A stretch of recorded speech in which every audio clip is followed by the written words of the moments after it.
Good evening, dear listeners, and welcome to The Sleepy Story, another soothing journey into the past, where the whispers of history echo across the crossroads of the world. Before we begin, if you enjoy stories that help you unwind and fall asleep, consider subscribing, so you never miss a peaceful night again. Tonight, we'll uncover the stories of the gentle keepers, unsung heroes from Asia, Europe, Africa, the Americas, and beyond, who safeguarded their communities, cultures, and traditions during pivotal moments in time. This is a calming tale of resilience, wisdom, and quiet triumphs, perfect for unwinding or drifting off to sleep. So, find your coziest spot, let the day slip away, and join me by a glowing fire under a starlit sky as we explore these heartwarming stories, one gentle chapter at a time. Close your eyes if you'd like, and let's begin. Imagine yourself at the crossroads of history, perhaps on the Silk Road in ancient China, or in a bustling market in medieval Mali. It's a warm evening in 200 CE, and the air carries the scent of spices and the faint murmur of travelers' tales. The history of the world is often told through its empires, wars, and revolutions, but tonight we're turning our hearts to the gentle keepers, the traders, healers, and everyday folk who preserved the spirit of their communities during times of change. Who were these forgotten figures, and why do their stories still glow like embers in the fire of time? We'll journey through 10 touching tales, from a Chinese scribe who preserved knowledge to a Cherokee storyteller who kept traditions alive. Each story is a lantern on the path of history, a reminder of the resilience and care that have shaped our world. So, let's sit by the fire, where the flames flicker softly, and begin our soothing journey through these gentle tales of the crossroads in 10 parts. Part 1. The Chinese scribe of Chang'an and the scrolls of 200 CE, Asia. Let's begin our journey in 200 CE in the city of Chang'an in what is now China, where a Chinese scribe named Liang preserved knowledge during the fall of the Han dynasty, his brush a keeper of wisdom in a time of chaos. While the Han dynasty is known for the Silk Road, Liang's quiet devotion ensured his community's intellectual survival, his scrolls a beacon in the city.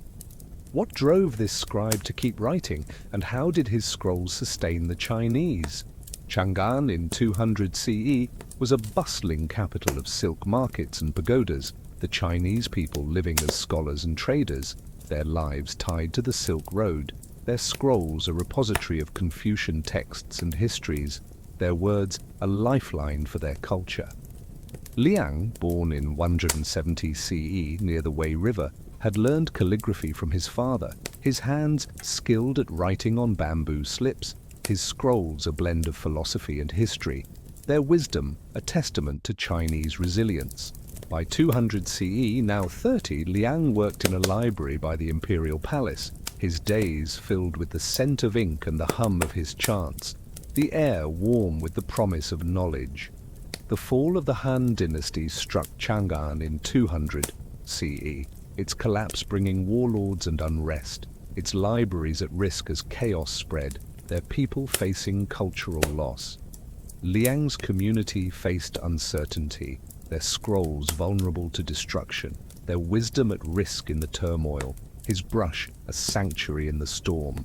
But Liang refused to let his scrolls be lost. He copied texts in a hidden room, his brush a tool for preserving knowledge, his efforts a desperate bid to save their heritage, the air heavy with the weight of protection.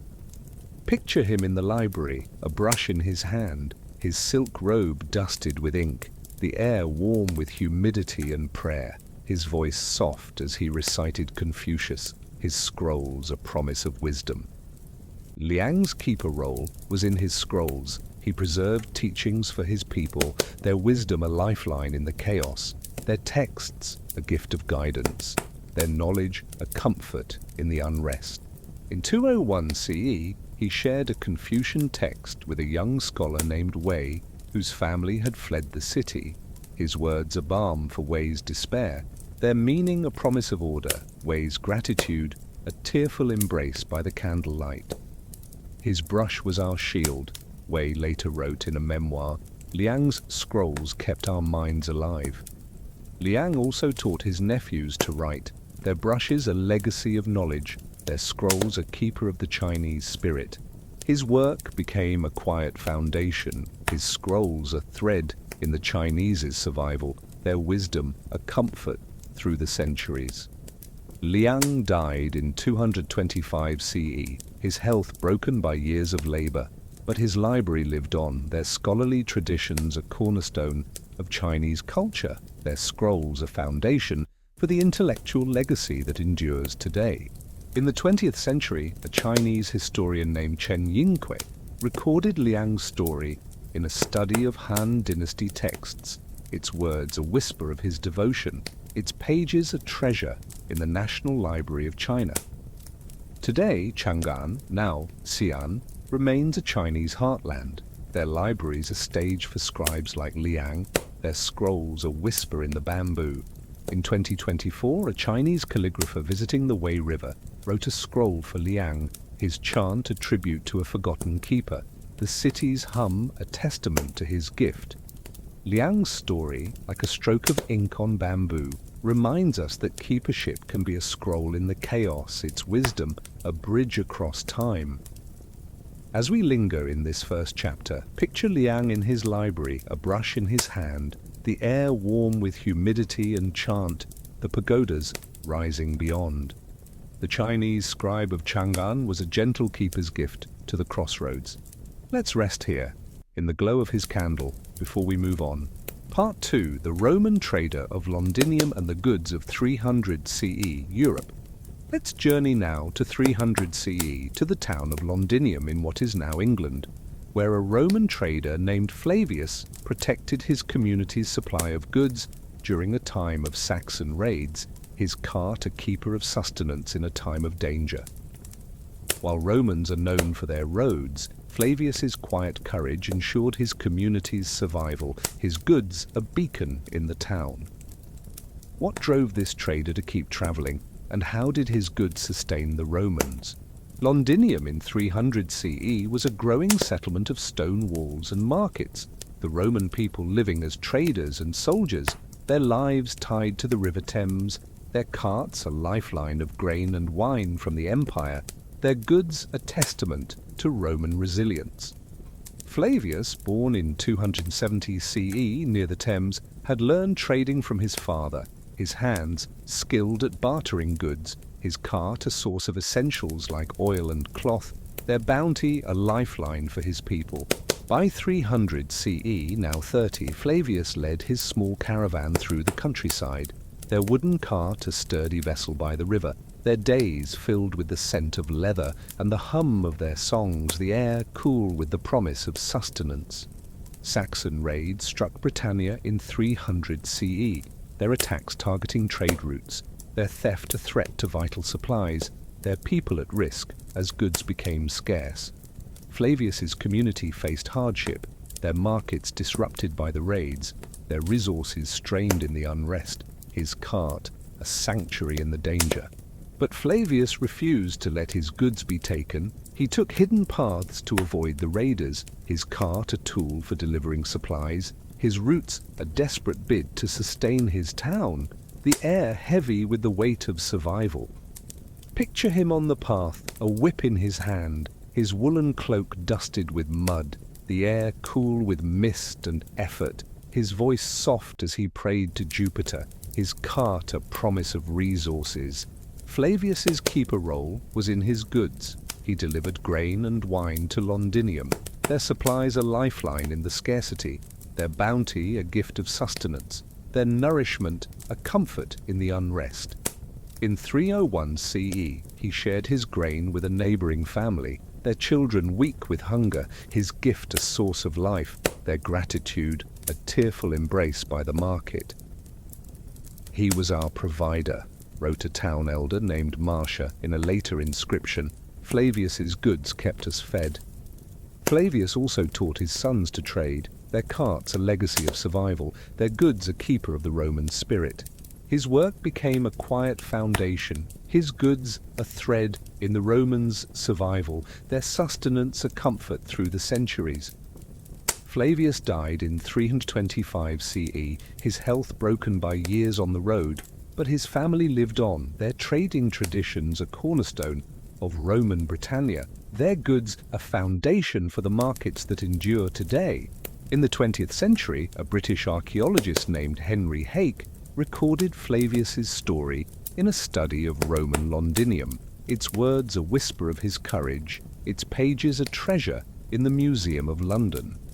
Today, Londinium, now London, remains a Roman heartland, their streets a stage for traders like Flavius, their goods a whisper in the markets. In 2024, a British trader visiting the Thames offered a coin for Flavius, his song a tribute to a forgotten keeper, the river's flow a testament to his gift.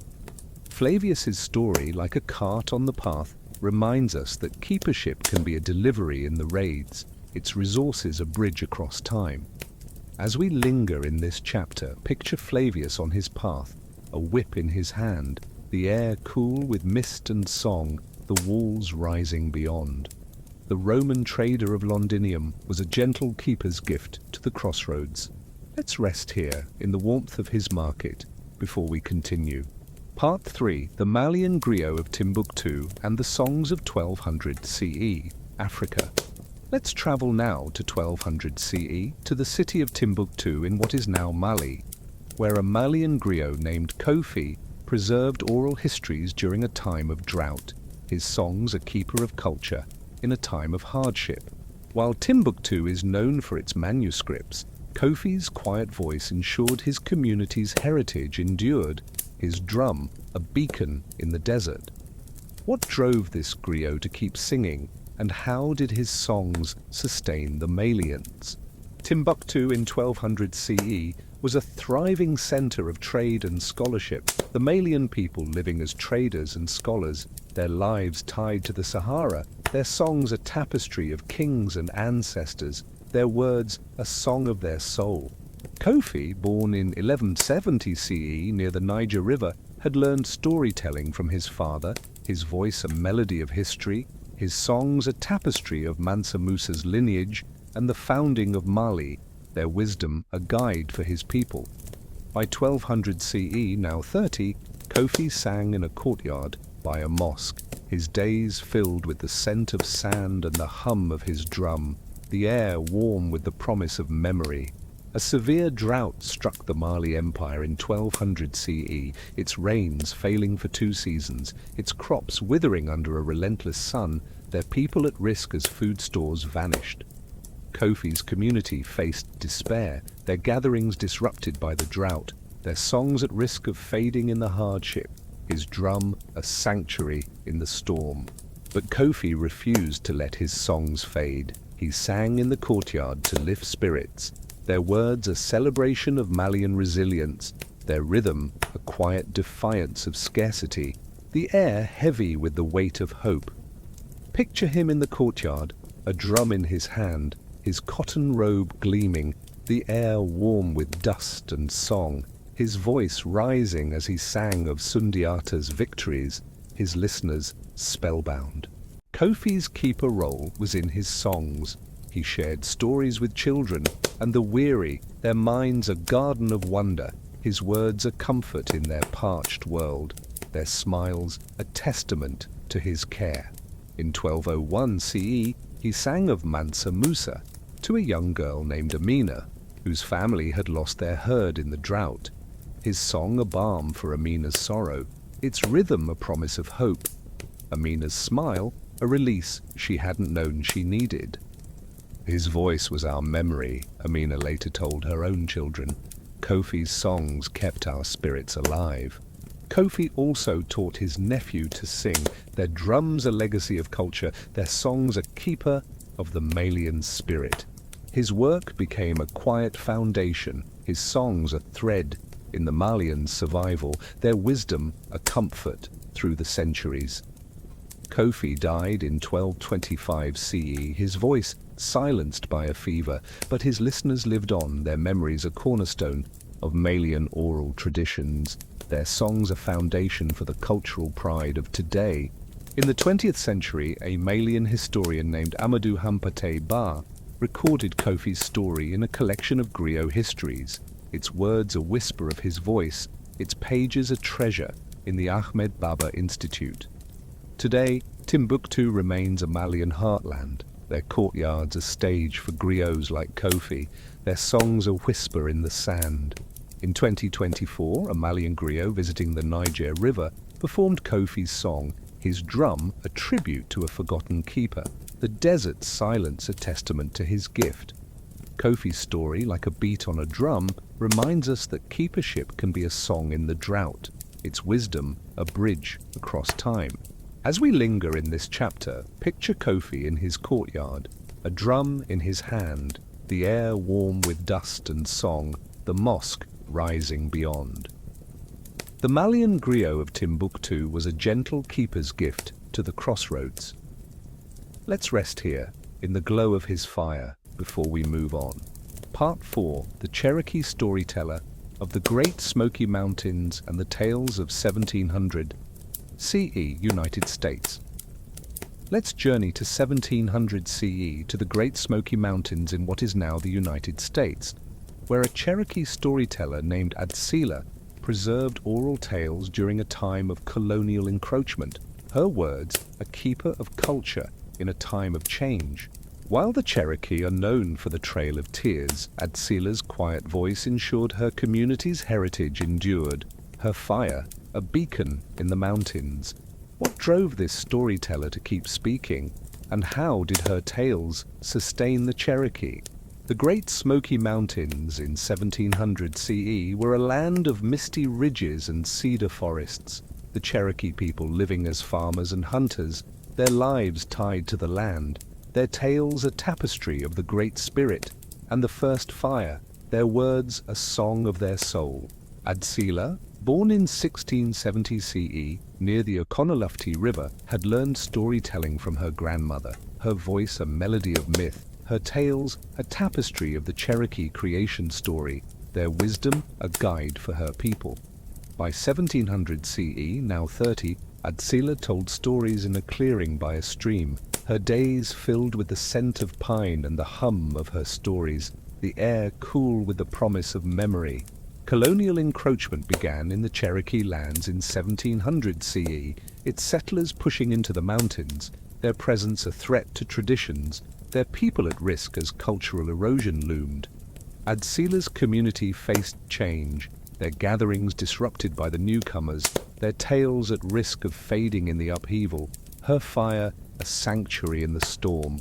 But Adsila refused to let her stories fade. She told tales in the clearing to keep traditions alive, their words a celebration of Cherokee resilience, their rhythm a quiet defiance of loss, the air heavy with the weight of heritage. Picture her in the clearing, a deerskin mat as her stage, her woven shawl gleaming, the air cool with mist and story, her voice rising as she told of the first fire, her listeners spellbound. Adsila's keeper role was in her tales. She shared stories with children and elders, their minds a garden of wonder, her words a comfort in their changing world, their laughter a testament to her care. In 1701 CE, she told the tale of the Great Spirit to a young boy named Tsali, whose family had lost land to settlers, her story a balm for Tsali's fear, its magic a promise of hope, Tsali's smile a release he hadn't known he needed. Her voice was our memory, Tsali later told his own children. Adsila's tales kept our spirits alive. Adsila also taught her niece to tell stories, their words a legacy of culture, their tales a keeper of the Cherokee spirit. Her work became a quiet foundation, her tales a thread in the Cherokee's survival, their wisdom a comfort through the centuries. Adsila died in 1725 CE, her voice silenced by a fever, but her listeners lived on, their memories a cornerstone of Cherokee oral traditions. Their stories are foundation for the cultural pride of today. In the 20th century, a Cherokee historian named James Mooney recorded Atsila's story in a collection of oral histories. Its words a whisper of her voice, its pages a treasure in the Museum of the Cherokee Indian. Today, the Great Smoky Mountains remain a Cherokee heartland. Their clearings a stage for storytellers like Atsila, their tales a whisper in the pines. In 2024, a Cherokee storyteller visiting the Oconaluftee River performed Atsila's tale. Her drum a tribute to a forgotten keeper, the mountain's mist a testament to her gift. Atsila's story, like a tale by the fire, reminds us that keepership can be a word of myth, its wisdom a bridge across time. As we linger in this chapter, picture Atsila in her clearing, a deerskin mat as her stage, the air cool with mist and story, the ridges rising beyond. The Cherokee storyteller of the Great Smoky Mountains was a gentle keeper's gift to the crossroads.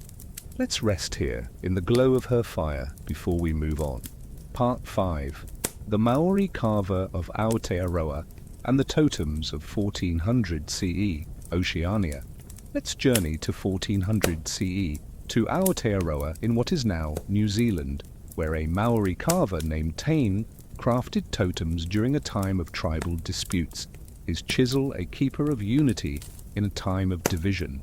While the Maori are known for their marae, Tain's quiet craft ensured his community's cultural survival, his totems a beacon in the forest. What drove this carver to keep shaping, and how did his totems sustain the Maori?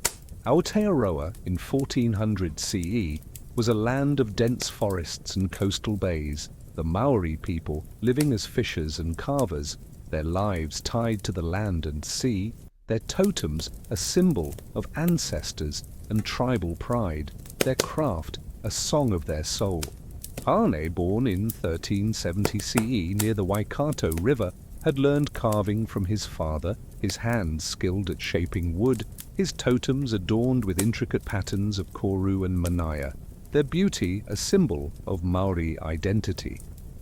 By 1400 CE, now 30, Taini worked in a clearing by a kauri tree, his days filled with the scent of wood and the hum of his songs, the air warm with the promise of unity.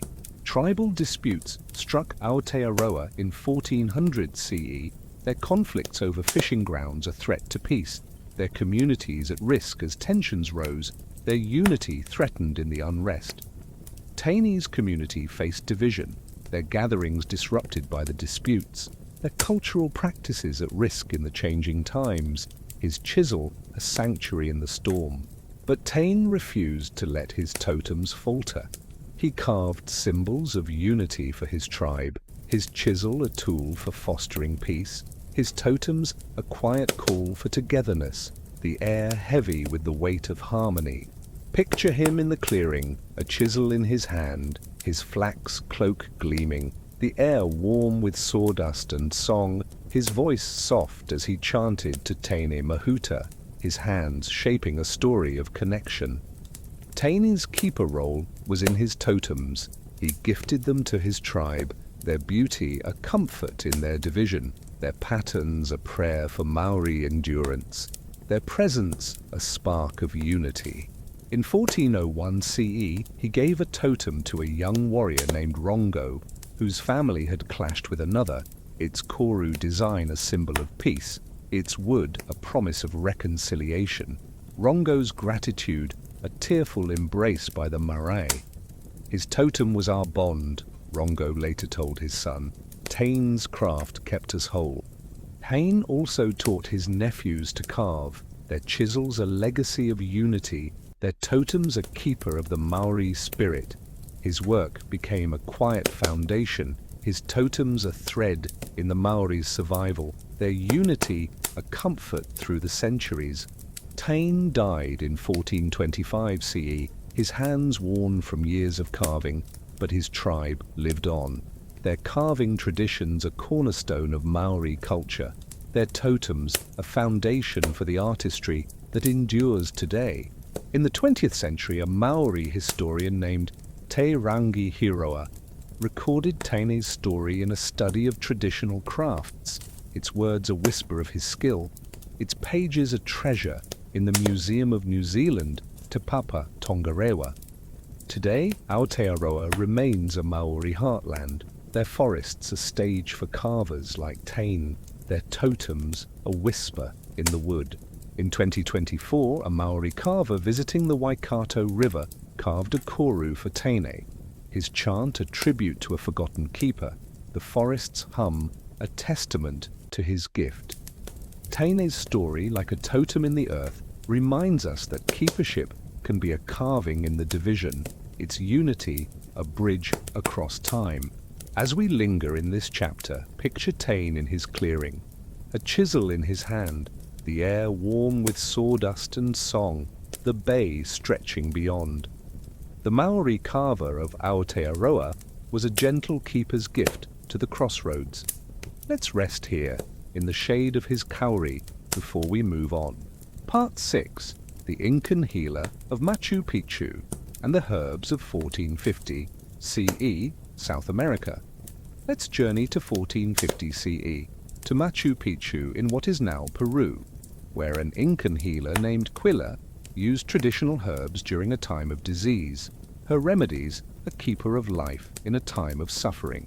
While the Inca are known for their stonework, Quilla's quiet care ensured her community's survival, her terrace a beacon in the mountains.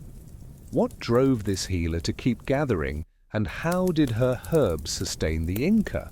Machu Picchu in 1450 CE was a sacred city of stone terraces and temples, the Incan people living as farmers and priests, their lives tied to the Andes, their remedies a mix of coca and quinoa, their healing a gift of the mountains. Quilla, born in 1420 CE near the Urubamba River, had learned healing from her mother, her hands skilled at gathering herbs, her remedies a blend of Incan tradition, their warmth a promise of relief.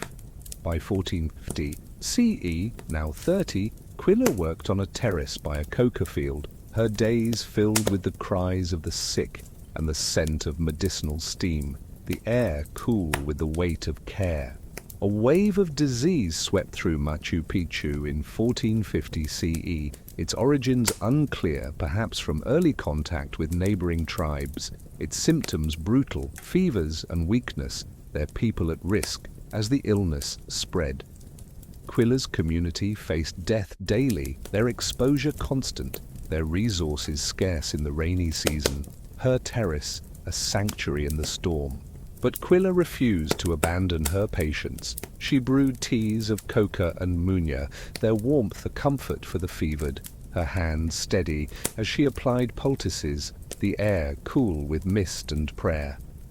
Picture her on the terrace, a mortar in her hand, her woolen shawl gleaming, the air cool with altitude and hope, her voice soft as she chanted to Inti, her touch a promise of life.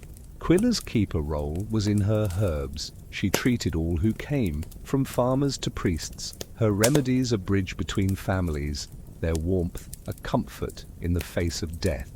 In 1451 CE, she saved a young boy named Sapa, his body burning with fever, her coca tea cooling his brow, her chants a rhythm that lulled him to sleep. Sapa's recovery, a miracle that spread her name through the city. She was our light, Sapa's mother, Ima, wrote in a later oral tradition. Quilla's herbs were a gift from the mountains. Quilla also taught her daughters to heal, their mortars a legacy of medicine, their remedies a keeper of the Incan spirit. Her work became a quiet foundation, her terrace a thread in the Inca's survival, its herbs a comfort through the centuries.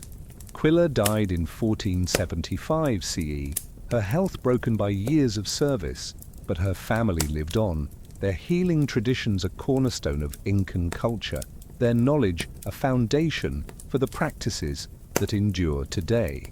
In the 20th century, a Peruvian anthropologist named Julio C. Tello recorded Quilla's story in a study of Incan medicine, its words a whisper of her care, its pages a treasure in the National Museum of Peru. Today, Machu Picchu remains an Incan heartland. Their terraces a stage for healers like Quilla, their herbs a whisper in the leaves.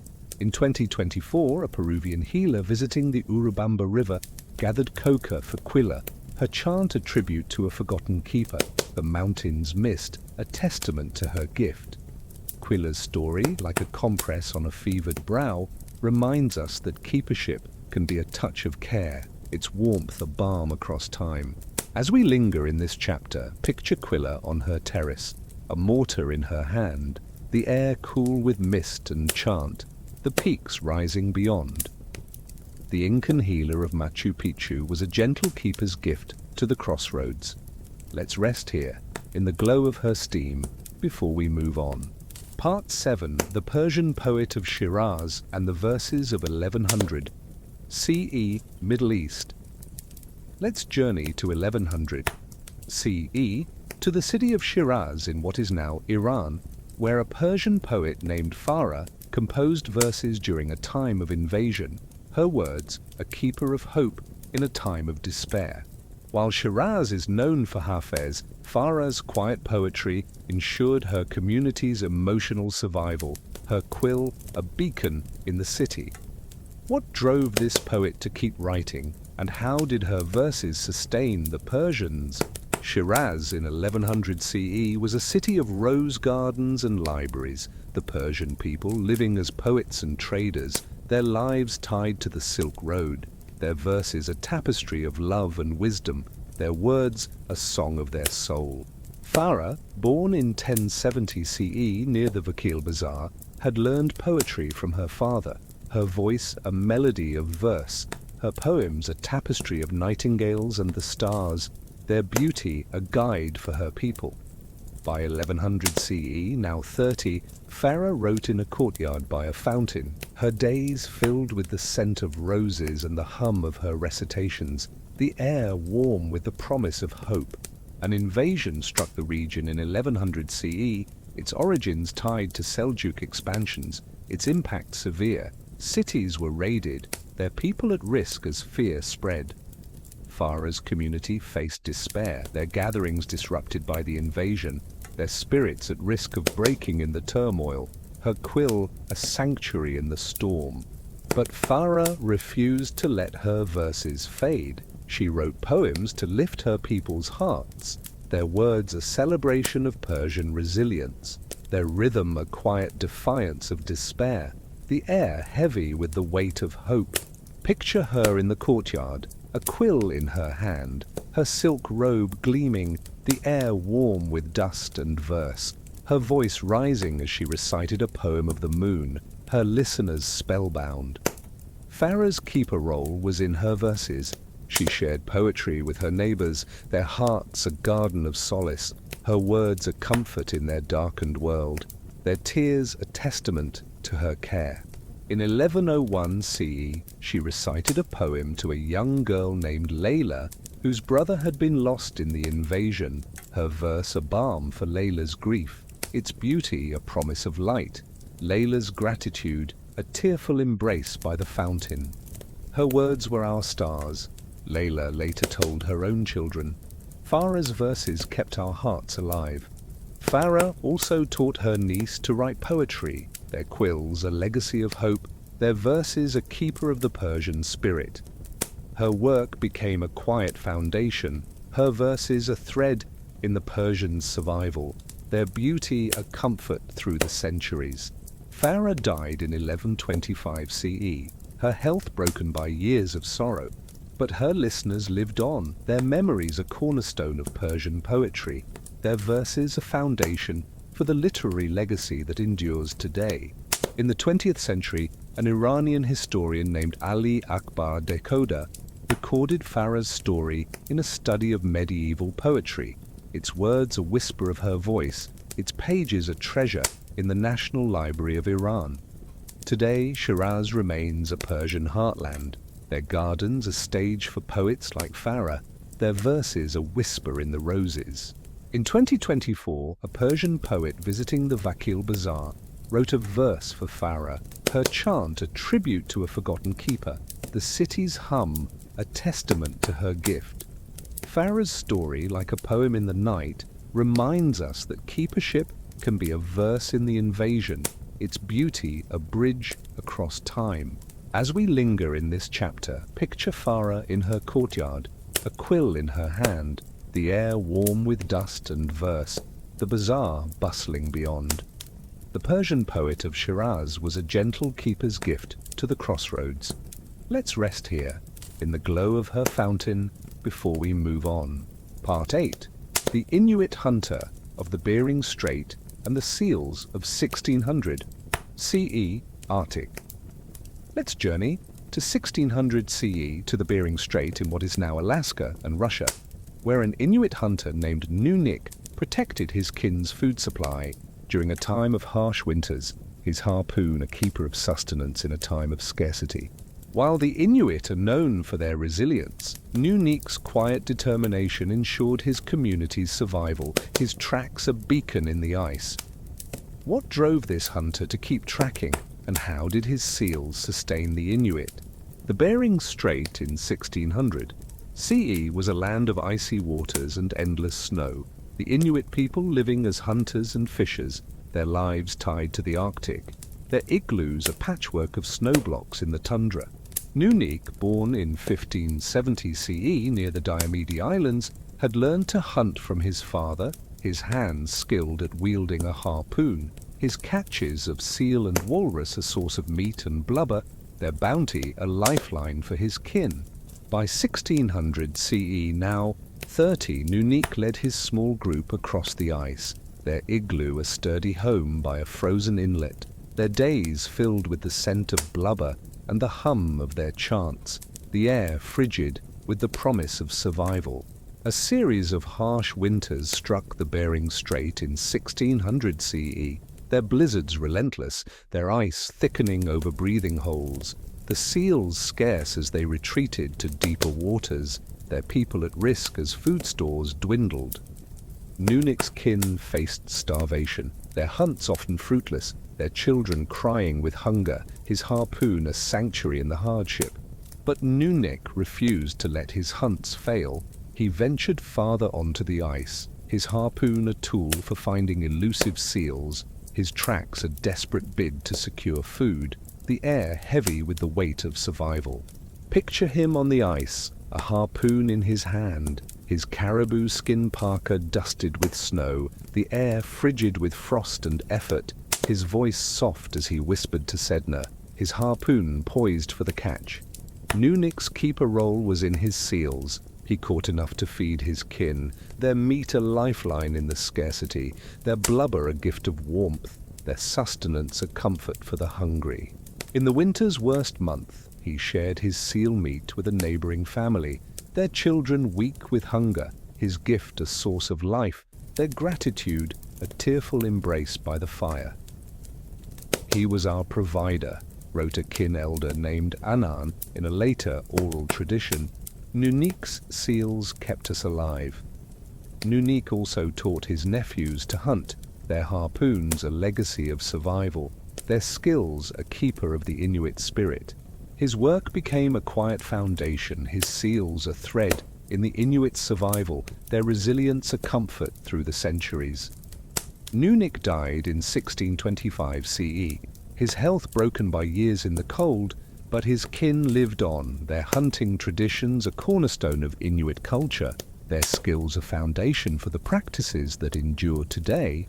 In the 20th century, an Inuit historian named Rachel Kitswalik Tinsley recorded Nunik's story in a collection of oral histories, its words a whisper of his care, its pages a treasure in the Nunavut archives. Today, the Bering Strait remains an Inuit heartland, their ice a stage for hunters like Nunik, their tracks a whisper in the snow. In 2024, an Inuit hunter visiting the Diomede Islands lit a Quillik lamp for Nunik, his chant a tribute to a forgotten keeper, the tundra's silence a testament to his gift. Nunik's story, like a track in the ice, reminds us that keepership can be a hunt in the winter, its sustenance a bridge across time. As we linger in this chapter, picture Nunik on the ice, a harpoon in his hand, the air frigid with frost and chant, the strait stretching beyond. The Inuit hunter of the Bering Strait was a gentle keeper's gift to the crossroads. Let's rest here, in the warmth of his igloo, before we move on. Part 10. The Jamaican teacher of Kingston and the knowledge of 1920 CE, Caribbean. Let's close our journey in 1920 CE in the city of Kingston, in what is now Jamaica, where a Jamaican teacher named Grace kept traditional knowledge alive for children during a time of colonial influence. Her lessons a keeper of culture in a time of change. While the Caribbean faced colonial pressures, Grace's quiet education preserved their heritage, her classroom a beacon in the city. What drove this teacher to keep teaching, and how did her knowledge sustain the Jamaicans? Kingston in 1920 CE was a vibrant city of markets and music, the Jamaican people living as farmers and artisans, their lives a blend of African traditions and British influence, their knowledge at risk as colonial schools prioritized Western education. Grace, born in 1885 CE near the Hope River, had learned traditional knowledge from her grandmother, her mind a garden of Jamaican lore, her lessons a dream of cultural pride, their words a song of heritage. By 1920 CE, now 35, Grace taught in a small schoolhouse by a church, her days filled with the scent of chalk and the hum of her lessons, the air warm with the promise of memory. Colonial influence gripped Kingston in 1920 CE, British authorities enforcing their curriculum, their schools often neglecting Jamaican knowledge, their traditions at risk as children were taught to abandon their heritage. Grace's community faced cultural erosion, British schools dominating education, her lessons at risk in the changing times, her classroom a sanctuary in the storm. But Grace refused to let her knowledge fade. She taught in her schoolhouse, her lessons a celebration of Jamaican heritage, their stories a quiet defiance of assimilation, the air heavy with the weight of pride. Picture her in the schoolhouse, a chalkboard at her back, her cotton dress vibrant, the air warm with chalk and courage, her voice soft as she taught an Anansi tale, her students listening in awe. Grace's keeper role was in her knowledge. She taught children from neighborhoods around Kingston, their minds a garden of culture, her words a comfort in their changing world, their smiles a testament to her care. In 1921 CE, she taught a young boy named Marcus, whose family had been pressured to assimilate. Her story a balm for Marcus's confusion, her lesson a promise of pride, Marcus's gratitude a tearful embrace in the classroom. Her lessons were our roots, Marcus later wrote in a memoir. Grace's stories gave me strength. Grace also trained young storytellers, their voices a legacy of culture, their lessons a keeper of the Jamaican spirit. Her work became a quiet foundation, her knowledge a thread in the Jamaican survival, their heritage a comfort in the colonial era.